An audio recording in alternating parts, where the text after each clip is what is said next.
వీళ్ళు పెద్దోళ్ళు వాళ్ళు చిన్నోళ్ళు, వాళ్ళది ఆ రంగు వీళ్ళది ఈ రంగు, వాళ్ళది ఆ భాష వీళ్ళది ఈ భాష, ఇట్లా మనుషుల నడుమ ఎక్కడ లేని తేడాలు పెడుతుర్రు. ఆయన భాషతోని ఏమున్నది చెప్పుర్రి.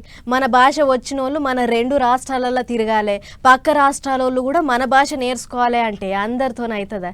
దేశం అంతా ఒకటే అంటున్నప్పుడు మరి ఇక భాషల కాడ ఎందుకు లడాయి పెట్టుకుంటుర్రో ఏమో చూడుర్రి.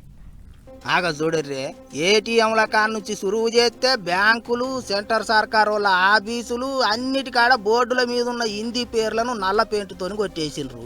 హిందీ భాష వద్దంటే వద్దు అంటున్నారు తమిళనాడులో డిఎంకే పార్టీ వాళ్ళు. దేశంలో చదువుకునే పొలగాన్లంతా తల్లి భాషతోని కలిపి హిందీ ఇంగ్లీష్ భాషలు నేర్చుకోవాలి, బతుకు తెరువుకు పనికొస్తాయా అన్నట్టు చెప్తున్నారు కదా. ఇక గీ ముచ్చటకు తమిళనాడులో బగ్గుమంటున్నారు స్టాలిన్ సర్కార్ వాళ్ళు. మా వాళ్ళని అట్టెట్లా హిందీ నేర్చుకోమంటారు, హిందీ అంటేనే మాకు పడదు, అవన్నీ నడవవు ఇక్కడ అన్నట్టు పెద్ద పంచాయతీ మోపు చేస్తాండ్రు. బలవంతంగా హిందీ రుద్దుతాండ్రు. హిందీ నేర్చుకుంటే మా తల్లి భాష ఆగమవుతుంది అన్నట్టు మాట్లాడుతుండ్రట. అవి చూడర్రే, వాడల పొంటి మీటింగులు పెట్టి హిందీ భాష మీద పోరాటం చేస్తాండ్రు.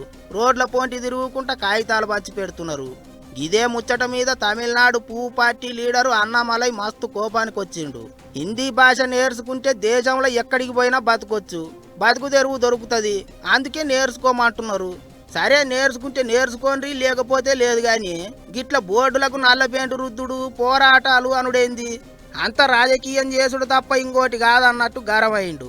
అటు తమిళనాడు ముఖ్యమంత్రి స్టాలిన్ అయితే భాషా పోరాటానికి సిద్ధం అంటున్నాడు.